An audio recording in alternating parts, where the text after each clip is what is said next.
10 मार्च 2023 को silicon valley bank एक बड़े बैंक रन के बाद पूरी तरह से फेल हो गया, जो यूनाइटेड हिस्ट्री का दूसरा बड़ा बैंक फेलियर है और 2007-8 के फाइनेंशियल क्राइसिस के बाद दूसरा बड़ा क्राइसिस। 212 बिलियन यूएस डॉलर का टेक लेंडर बैंक अचानक क्यों कोलैप्स हो गया? जैसा कि कुछ लोग आर्ग्यू करते हैं, ये बैंक के कमजोर रिस्क मैनेजमेंट का रिजल्ट था, या फिर इंटरेस्ट रेट का तेजी से बढ़ना था, या फिर शायद दोनों का ही एक कॉम्बिनेशन था। इसको समझने के लिए पहले ये समझते हैं कि आखिर बैंक पैसा कमाता कैसे। जब लोग अपना पैसा बैंक में डिपॉजिट करते हैं, तब बैंक उस पैसे को संभाल कर तिजोरी में नहीं रखता है, वो उस पैसे को अलग अलग चीज़ों में इन्वेस्ट करता है, जैसे कि रियल एस्टेट में, गवर्नमेंट बॉन्ड खरीदने में, या फिर गोल्ड लेने में। एंड उन सब चीज़ों पर जितना इंटरेस्ट मिलता है वो बैंक की इनकम होती है। ये हर बैंक करता है। अलग अलग सेक्टर में इन्वेस्ट करने को बैंक का पोर्टफोलियो कहा जाता है। एक्सपर्ट्स बोलते हैं कि हमारा पोर्टफोलियो डाइवर्सिफाइड होना चाहिए, यूँ नहीं कि सारा का सारा पैसा एक ही चीज़ में लगा दिया हो। फॉर एग्जाम्पल, मैंने अपनी पूरी की पूरी सेविंग इन्वेस्ट कर दी म्यूचुअल बॉन्ड्स खरीदने में, एंड एकदम से उन बॉन्ड्स की वैल्यू गिर जाती है, तो मेरा सारा का सारा पैसा डूब जाएगा। इसीलिए पोर्टफोलियो हमेशा डाइवर्सिफाइड होना चाहिए। आखिर मैं ये सब एक्सप्लेन क्यों कर रहा हूँ? क्योंकि ऐसा ही कुछ हुआ एसवीबी के साथ। इसको समझने के लिए थोड़ा हिस्ट्री में जाते हैं। शुरुआत से शुरू करते हैं। सिलिकॉन वैली बैंक की शुरुआत 1983 में सेंटा कार्ला कैलिफोर्निया में हुई थी। एसवीबी यूएस का 16th लार्जेस्ट बैंक बन गया था। मेजरली ये टेक बेस्ड कंपनीज को फंड करता था। 60% से भी ज्यादा यूएस बेस्ड टेक कंपनीज और स्टार्टअप जो अभी अपने वेंचर स्टेज पर थे, उन्हें ये बैंक लोन देता था। एयरबीएनबी, कैसीनो, पिंटरेस्ट जैसी बड़ी बड़ी कंपनीज एसवीबी की मेजर क्लाइंट्स थी। इन वेंचर बैक कंपनीज के अलावा एसवीबी प्राइवेट बैंकिंग के लिए भी फेमस था। 9 मार्च 2023 से पहले एसवीबी साउंड फाइनेंशियल कंडीशन में था, according to the California Department of Financial Protection and Innovation. हालांकि इस साल की शुरुआत में कई शॉर्ट सेलर कंपनीज ने इसको टारगेट किया, बट ये स्ट्रांगली खड़ा रहा। 10 मार्च को गवर्नमेंट के द्वारा बैंक को ओवरटेक करने से ठीक पहले तक सारे एम्प्लॉइज को उनका ईयरली बोनस भी टाइम पर मिला था। 31 दिसंबर 2022 को फाइल की गई थी बैंक की लास्ट कॉल रिपोर्ट के अकॉर्डिंग इसके total assets 209 billion US dollars थी, जिसमें से टोटल डिपॉजिट 175.5 बिलियन डॉलर्स थी, जिसमें से बैंक का एस्टिमेशन था कि उनके पास 151.6 बिलियन डॉलर्स का अनइंश्योर्ड एसेट्स थे। आखिर सब इतना सही चल रहा था तो बैंक कोलैप्स कैसे हो गया? जैसे कि मैंने आपको पहले बताया था, एक बैंक का पोर्टफोलियो हमेशा डाइवर्सिफाइड होना चाहिए। Single portfolio can be dangerous. ऐसा ही हुआ एसवीबी के साथ। ये फर्स्ट टाइम नहीं हुआ है, पहले भी ऐसा हो रखा था। 1990s में एसवीबी ने अपने सारा पैसा रियल एस्टेट में लगा दिया था, मतलब मोर देन 60% उनका पोर्टफोलियो रियल एस्टेट बेस्ड था। उन दिनों रियल एस्टेट में हैवी लॉसेस हुए, जिसकी वजह से एसवीबी को भारी नुकसान हुआ, जिसके बाद 2000 के आते आते उन्होंने अपना पोर्टफोलियो बदलना शुरू किया। अब वो अपना पैसा टेक कंपनीज, स्टार्टअप्स में लगाने लगे, जिससे वो स्टार्टअप कंपनीज के सेवियर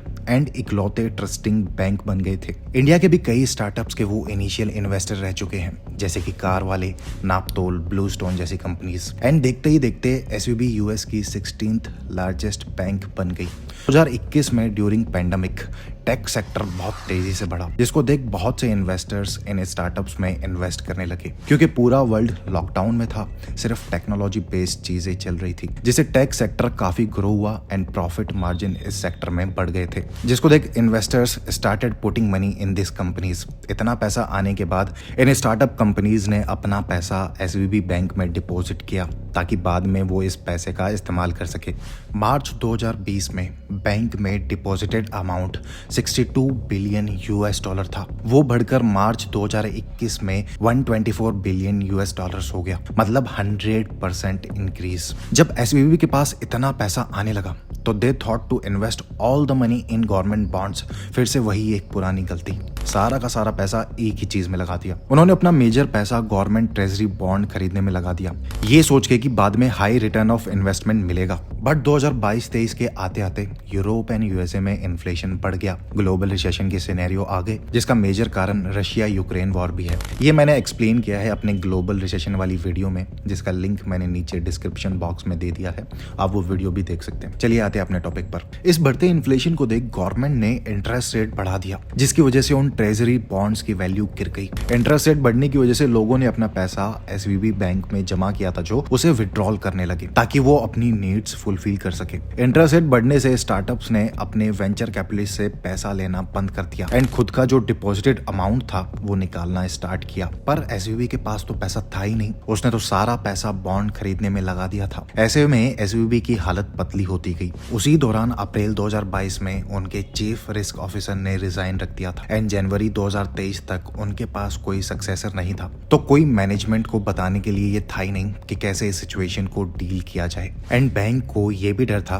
कि अगर सभी कस्टमर्स एक साथ विड्रॉल करने लगेंगे तो कैसे वो लोगों को पैसा देंगे। यही सिचुएशन हुई। सभी कस्टमर्स एक साथ 8 मार्च को अपना पैसा निकालने लग गए। जब उन्हें ये सिचुएशन के बारे में पता चला कि बैंक के पास अब पैसे है ही नहीं, ऐसे में बैंक के पास जितने भी बॉन्ड्स पड़े थे अराउंड 21 बिलियन डॉलर्स के, उसे सेल करना स्टार्ट कर दिया एंड 15 बिलियन डॉलर्स अपने इन्वेस्टर्स से बोरो किए ताकि वो अपने कस्टमर्स की नीड फुलफिल कर सके at a loss of 1.8 billion dollars. But customers की लाइंस जो खड़ी थी उनका टोटल अमाउंट कुछ देना था 42 बिलियन डॉलर्स और बैंक के पास उस वक्त उतना पैसा था ही नहीं।